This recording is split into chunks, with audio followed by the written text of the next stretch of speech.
प्रश्नावली 1.3 में पहला क्वेश्चन क्या कहा, सिद्ध कीजिए कि √5 एक अपरिमेय संख्या है। कितना ठंडा लगता है तुम लोगों को? बस 5 मिनट अभी स्टार्ट कर लेते हैं। क्या कहा, सिद्ध कीजिए कि √5 एक अपरिमेय संख्या है। सबसे पहली बात ये कहा क्या, एक नंबर में √5 क्या सिद्ध करने कहा, ये अपरिमेय संख्या, ऑलरेडी ये अपरिमेय है लेकिन सिद्ध करना है आपको। ये अपरिमेय है तो कैसे, अब कभी भी अपरिमेय वाला क्वेश्चन सिद्ध करने के लिए कहेगा ना तो एक मेथड से किया, तो वो मेथड क्या है, कंट्राडिक्शन मेथड। कौन मेथड, इसको बोलते हैं अंतर विरोधी। अंतर विरोधी किसको बोलेंगे, जब एक चीज मान के चलेंगे वही आगे जाके वही चीज गलत हो जाएगा, इसी को क्या बोलते हैं, अंतर विरोधी। इंग्लिश में बोलेंगे कंट्राडिक्शन मेथड। कौन मेथड, कंट्राडिक्शन। ये मेथड याद करना कभी भी कोई जरूरी नहीं पड़ेगा, बस ये विधि से जो हम लोग बनाएंगे ना उस विधि को बोलेंगे अंतर विरोधी। एक तो चीज मान के चलेंगे, आगे जाके वो चीज मेरा मान्यता गलत हो जाती है। मान लेते कोई बच्चा इस स्कूल का है कि नहीं है, सिद्ध करने के लिए कोई भी जानता है कि आप इस स्कूल में पढ़ने वाले हैं, बोले सिद्ध कीजिए कि वो बच्चा इस स्कूल का है, तो कहता क्या आपको यकीन नहीं हो रहा, क्या यकीन नहीं हो रहा कि ये बच्चा इस स्कूल का है, तो मान लिया जाए कि वो बच्चा इस स्कूल का नहीं है। जब वो बच्चा इस स्कूल का नहीं है तो उस बच्चा का इस स्कूल में किसी प्रकार से प्रूफ नहीं होना चाहिए, ना नाम होगा, ना उसका फीस स्लिप होगा, ना उसका बाप का नाम होगा, कुछ नहीं होना चाहिए। ठीक, अगर ऑफिस हम चेक किए, जाके रजिस्टर में चेक किए, उस बच्चा का नाम मिल गया, बाप का नाम मिल गया, वो बच्चा यहाँ रुपया पेमेंट किया, उसका स्लिप मिल गया, तो इससे क्या स्पष्ट होता है, वो बच्चा इस स्कूल का है, मेरा मान्यता गलत हुआ कि नहीं हुआ। हम क्या माने थे, माना कि वो बच्चा इस स्कूल का नहीं। इसी विधि को क्या बोलेंगे, अंतर विरोधी। क्या बोलेंगे, अंतर विरोधी, कंट्राडिक्शन मेथड। ठीक, अब सब जानता है कि √5 अपरिमेय संख्या है, तो अपरिमेय ही सिद्ध करने के लिए कहा है। कोई अगर हमको अपरिमेय सिद्ध करने के लिए कहा है, वो इसका मतलब नहीं मानता होगा, तो कुछ समय के लिए उसी का बात मान लेते हैं, माना कि यह क्या है, परिमेय संख्या है। ठीक, सॉल्व करें, माना कि √5 एक परिमेय संख्या, क्या है, परिमेय संख्या है। जो भी अगर परिमेय संख्या होगा इस दुनिया में वो p/q के रूप में लिखा जा सकता है। अब परिमेय संख्या का डिफाइन क्या करें हैं, कोई संख्या अगर परिमेय संख्या है तो वो p/q के रूप में हो या लिखा जा सके। जैसे 4/3 ये p/q के रूप में तो है, लेकिन सिर्फ 4 लिखते हैं, p/q के रूप में नहीं है, लेकिन आप लिख सकते हो। परिमेय संख्या का पहला लाइन क्या बोला है, p/q के रूप में हो या लिखा जा सकता है। ठीक, p तथा q का मान क्या होनी चाहिए, पूर्णांक। यहाँ भी पूर्णांक है, यहाँ भी पूर्णांक है। दूसरा लाइन यही कहा, p/q के रूप में हो या लिखा जा सके। p और q का मान पूर्णांक होनी चाहिए। ये q का मान नीचे जो है, q का मान 0 नहीं होनी चाहिए, यानी q naught is equal to 0। q का मान 0 नहीं होना, 0 के अलावा कुछ भी हो सकता है। 0 भी पूर्णांक है बाबू, ऊपर 0 हो सकता है लेकिन नीचे 0 नहीं हो सकता। इसलिए 9th क्लास में पहला क्वेश्चन यही कहा, क्या 0 एक परिमेय संख्या है, अगर है तो इसे p/q के रूप में लिखा जा सकता है, बिल्कुल लिखा जा सकता है। ठीक, क्या बोले, माना कि √5 एक क्या है, परिमेय संख्या है। जब ये परिमेय संख्या है तब इसे आप p/q के रूप में लिख सकते हो, अगर इसको परिमेय संख्या माने हो। कहा ठीक है, लेके चलो, जब √5 एक परिमेय संख्या है तो √5 बराबर p/q। यहाँ q का मान क्या होनी चाहिए, 0 नहीं होनी चाहिए। क्या q का मान 0 हो सकता है, q का मान 0 होगा फिर वो अपरिमेय हो जाएगा, यानी दूसरा क्या हो जाएगा, परिमेय नहीं होगा। p/q के रूप में हो या लिखा जा सके, q का मान 0 नहीं होनी चाहिए, और q का मान 0 नहीं होने चाहिए, साथ साथ p और q को एक के अलावा कोई और संख्या नहीं काटने चाहिए। कोई भी भिन्न है, स्टैंडर्ड फॉर्म मानक रूप में रहता है, एक के अलावा कोई और नहीं काटना चाहिए। अगर एक के अलावा कोई और काटेगा वो फिर स्टैंडर्ड रूप नहीं कहलाएगा। q का मान 0 नहीं होनी चाहिए, यानी q naught is equal to 0। यहाँ 0 नहीं, 0 के अलावा कुछ भी रख सकते हैं, पूर्णांक होनी चाहिए। शर्त क्या है, पूर्णांक संख्या रखिए, जबकि 0 भी पूर्णांक है, इसीलिए स्पेशली बोल दिया जाता है कि 0 नहीं रखिए। 0 भी पूर्णांक है, कोई किसी को कहेंगे q के जगह पे कोई पूर्णांक बोलो तो वो बच्चा 0 भी बोल सकता है, क्योंकि 0 भी पूर्णांक है। कहेंगे कि 0 के सिवाय कोई भी पूर्णांक आप नीचे रख सकते हो, ऊपर फिर p का मान 0 हो सकता है, लेकिन नीचे q का मान 0 नहीं हो सकता है। तो q का मान 0 नहीं हो सकता है, उसके बाद p और q को एक के अलावा कोई और संख्या, p और q एक के अलावा किसी और संख्या से नहीं कटेगा। p और q एक के अलावे किसी और संख्या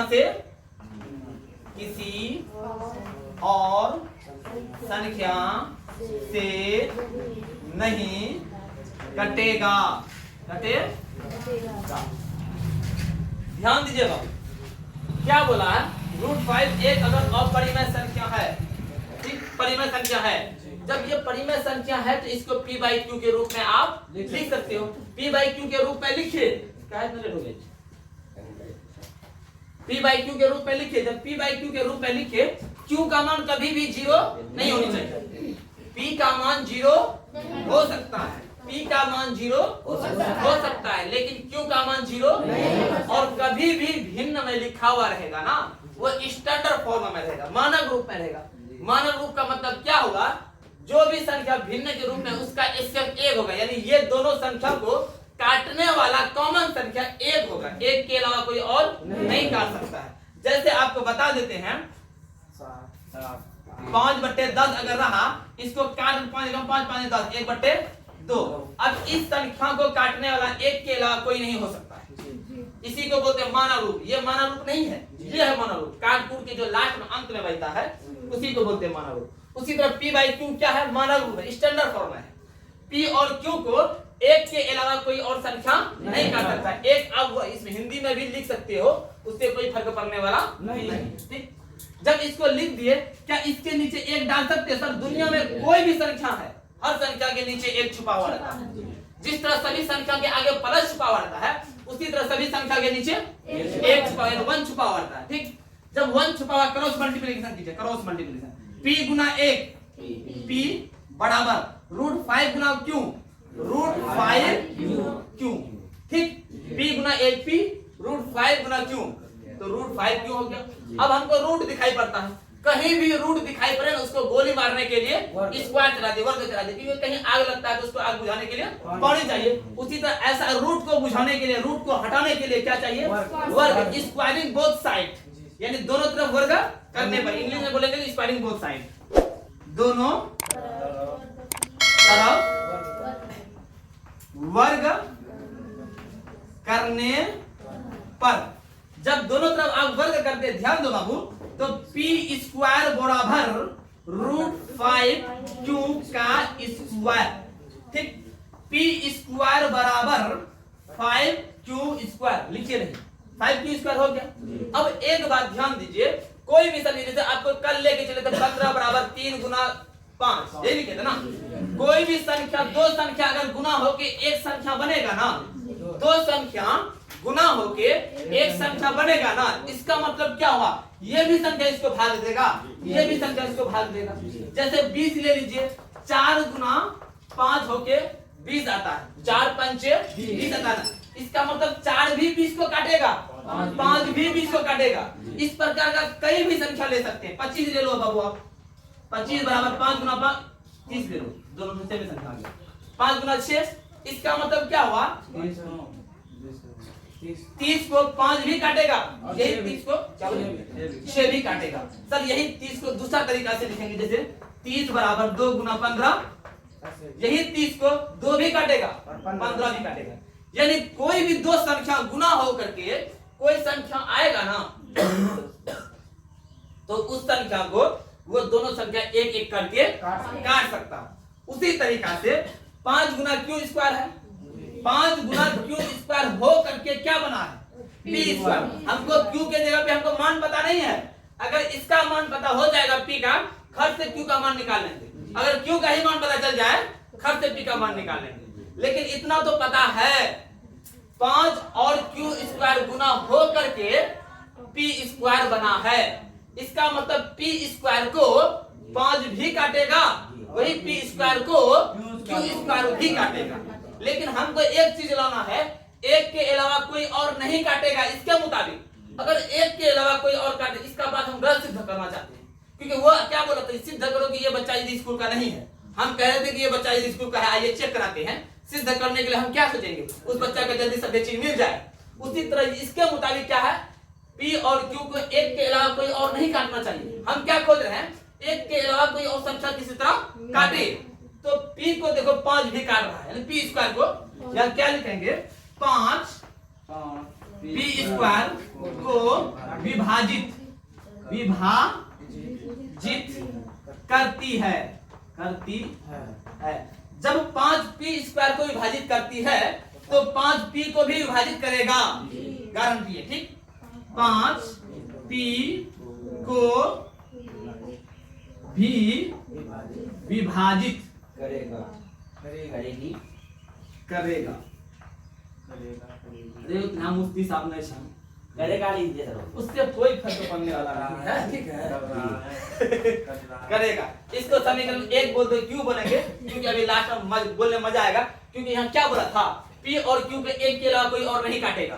पी को तो काट दिया 5, अभी देखो शायद क्यू भी काट दिए, ये 5 ठीक से 5 पी को काट दिया, वही 5 अब क्यू को भी काटेगा, ठीक।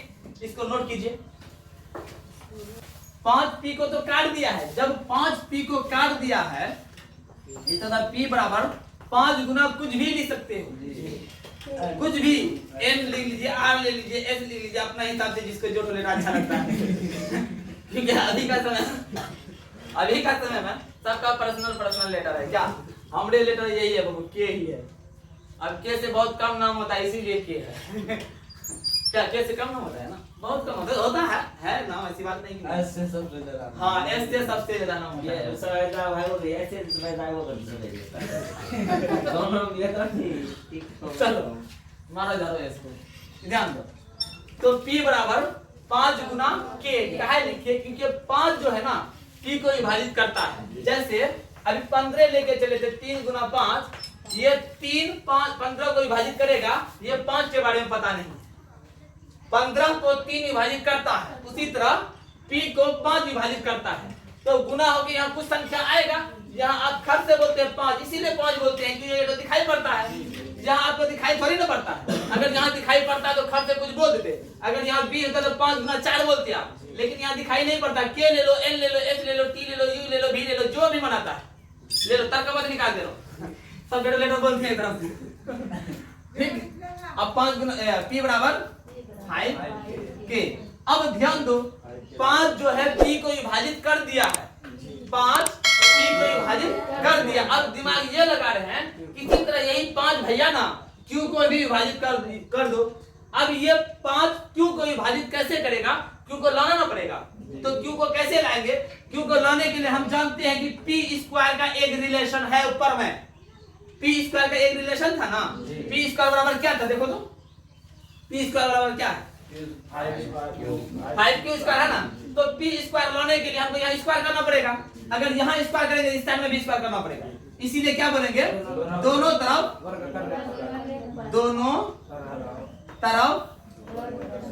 वर्ग करने पर P स्क्वायर बराबर 5K स्क्वायर, P स्क्वायर बराबर 25K स्क्वायर। अब आप दोनों तरफ वर्ग करने पर P स्क्वायर बराबर 5K का स्क्वायर, P स्क्वायर बराबर 25K स्क्वायर हो गया, ठीक। अब ध्यान दो क्या बोलेंगे? P स्क्वायर का मान रखने पर, P स्क्वायर का मान रखने पर, P स्क्वायर का मान देखिए कहाँ है? P स्क्वायर का मान क्या है? 5Q square. P स्क्वायर के जगह पे हम क्या लिखे? 5Q, क्योंकि ऊपर में जस्ट था, बराबर 25K स्क्वायर, ठीक। अब ध्यान दो बाबू रे, ये 5 इधर गुना में, उधर जाएगा तो भाग में, कट जाएगा, 5 एकम 5, 5 पचे 25, Q स्क्वायर बराबर 5K स्क्वायर। जिस तरह अभी मिला था उसी तरह फिर मिल गया। 5Q स्क्वायर को विभाजित करेगा या करती है, इसीलिए 5Q को भी विभाजित करेगा, ठीक। 5Q स्क्वायर को विभाजित करती है, विभाजित करती है, इसीलिए 5Q को भी विभाजित करेगा। जैसे उसमें लिखे इसमें करेगा। इसको समीकरण 2 बोल दिया। समीकरण 1 भी मिल गया, समीकरण 2 भी मिल गया। समीकरण 1 में कहता है 5p को विभाजित करता है, समीकरण 2 में कहता है 5q को विभाजित करता है। दोनों को मिला के क्या हुआ? समीकरण 1 और समीकरण 2 से यह पता चलता है कि 5p और q दोनों को विभाजित करता है। तो मेरा मान्यता गलत हुआ कि नहीं? हम क्या बोले थे? p और q को एक के अलावा कोई और विभाजित नहीं करेगा, लेकिन कर रहा है 5।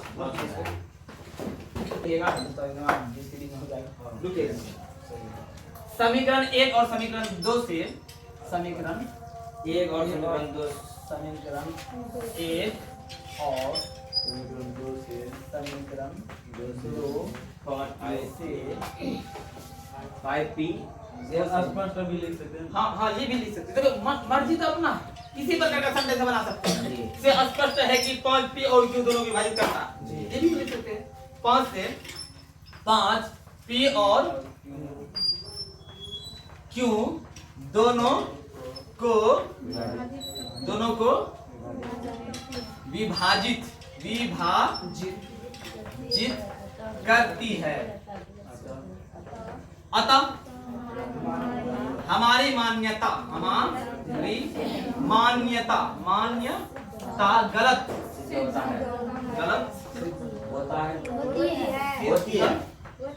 होती है। अर्थात √5 एक अपरिमेय संख्या है। √5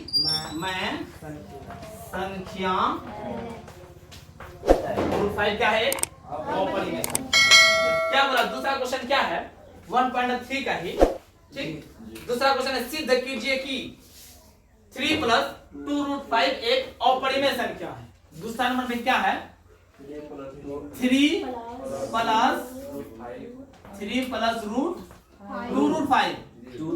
√2√5 क्या है? अपरिमेय संख्या सिद्ध करना है। तो क्या मान के चलेंगे? माना कि ये एक परिमेय संख्या है, जिस तरह जो टर्म वही रहेगा लगभग। हाँ ध्यान दो ना। माना कि 3 + 2√5 एक परिमेय संख्या है। क्या है? परिमेय संख्या है। जब ये परिमेय संख्या तो इसको भी p/q के रूप में आप लिख सकते हो। वही चीज चलेगा। 3 + 2√5 बराबर p/q। वही चीज लिखेंगे जो डब्बा में पहले लिखे थे। क्या लिखे थे? q नॉट = 0 और क्या लिखे थे? p और q को एक के अलावे किसी और संख्या से विभाजित नहीं होगा। किसी और संख्या से विभाजित नहीं होगा। ठीक है, इतना बड़ा लिखो। अब ध्यान दो, पहले एक ठो था तो खर्च से कर लेते थे। अब क्या करना, थोड़ा सा ध्यान दो। ये इस साइड में केवल एक ठो को रखना, रूट वाला सिर्फ रखना। अपरिमेय फिक्स वाला जो गारंटर अपरिमेय है, √5 को रखना। इसके अलावा सब भेड़ो चीज भेज दीजिए। ये 3 किस रूप में है? प्लस में है कि माइनस में है कि जोड़ में है कि घटा में है? जोड़ घटा में नहीं है ना।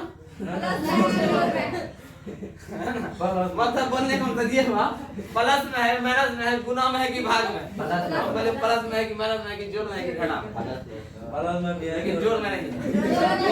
जोड़ प्लस में 5 तो 2√5 बराबर p/q है ना। ये 3 प्लस में है, उधर जाएगा तो -3 हो गया। ठीक।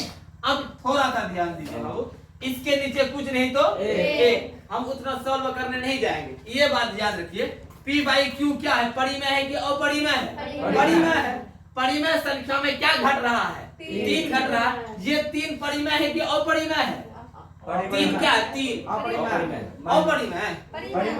ऐसा ना कीजिए, बोल हाला √3 अपरिमेय, हम 3 क्यों अपरिमेय? अरे रूट के अंदर था मैंने प्यारे शिशुंद्र, अभी सिर्फ 3 बोला गया है। 3 परिमेय है ना, तो ये भी परिमेय है और ये भी परिमेय है। परिमेय संख्या में परिमेय संख्या घट रहा है। कभी भी परिमेय संख्या में परिमेय संख्या घटेगा या परिमेय संख्या जुटेगा या परिमेय संख्या गुना होगा या परिमेय संख्या भाग होगा तो मिलेगा हमको परिमेय ही। परिमेय संख्या में चाहे जोड़िए कोई चीज, यानी परिमेय संख्या को ही जोड़िए या परिमेय संख्या को घटाइए या परिमेय संख्या से गुना कीजिए या परिमेय संख्या से भाग कीजिए, मिलेगा आपको परिमेय संख्या। कोई भी परिमेय संख्या ले लीजिए, आप ले लीजिए 80, इसमें कोई भी परिमेय संख्या आप जोड़िए या घटाइए या गुना कीजिए या भाग कीजिए, मिलेगा आपको परिमेय ही। परिमेय संख्या में कोई चीज जोड़िएगा या कोई चीज घटाइएगा या कोई चीज से गुना कीजिएगा या कोई चीज से भाग कीजिएगा, आपको मिलने वाला परिमेय ही है। तो परिमेय संख्या में परिमेय ही तो घट रहा है, तो क्या मिलेगा? परिमेय ही मिलेगा। आपको क्या कहते हैं, √5 को अकेला रखना, √5 अकेला हो ना गया जी जी। मास्टर साहब तो सही बात बोलता है जी, खाली अपना करे बैठे 2 तो है ही ना। अब ये 2 जो है √5 के साथ कौन सा संबंध है? 7 पुथौ नंदे भोजे गुना के रूप में उधर जाएगा तो भाग में। तो √5 बराबर p/q - 3। तो कोई बच्चा इसको सॉल्व करने के लिए चाहेगा ना, सॉल्व भी हो जाएगा, लेकिन कैसे सॉल्व होगा? इसके नीचे कुछ नहीं तो 1 का घटा हो गया तो उतना नहीं करना, 2 इधर गुना में उधर आएगा तो भाग/2 डायरेक्ट काम खत्म हो गया। अब एक बात याद रखो, p/q क्या था? परिमेय था। परिमेय संख्या में क्या घटा था? परिमेय।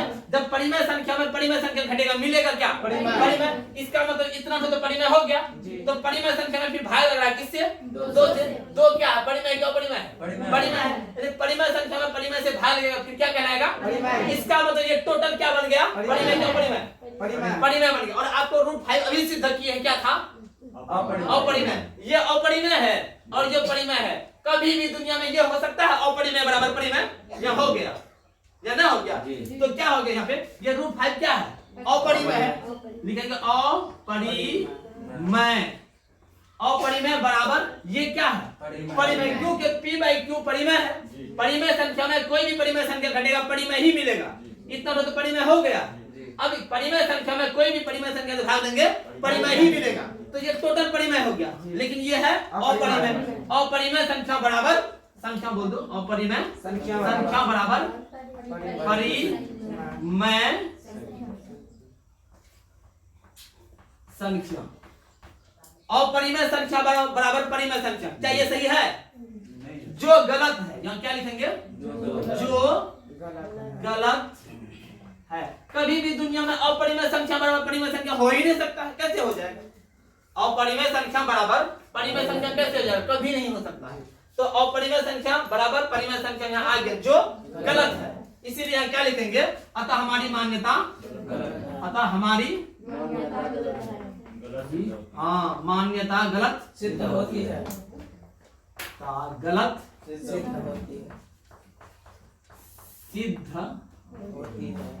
होती है। हमारी मान्यता गलत सिद्ध होती है, अर्थात 3 + 2 √5 एक अपरिमेय संख्या है। संख्या में भी तो अपरिमेय करा। हाँ तो अपरिमेय सिद्ध करना ही है ना, करते हैं ना। हमारी मान्यता गलत सिद्ध होती है। हाँ गलत हम माने जो थे वो गलत हो गया। हम जो मान के चले थे ना वो गलत हो गया। जब हमारी मान्यता गलत हो गया तो कंट्राडिक्शन मेथड है ना, अंतर्विरोधी। अंतर्विरोधी का मतलब जिसका दो ये रास्ता हो, ये रास्ता से गए, जब ये रास्ता गलत हुआ इसका मतलब वो रास्ता सही होगा, तब ना आदमी सब भागते हुए सबमिट हो गया था। आदमी सब वहां पहुंचा था, लेकिन ये पता नहीं था कौन रास्ता से पहुंचा। रास्ता तो ये था, हम एक रास्ता से गए ना, रास्ता थोड़ा बंद था, तो स्पष्ट रूप से होगा कि वो तो रास्ता सही है, खुला है। अब वो तो भी बंद हो गया तो आदमी फिर पहुंचा कैसे? रास्ता दिए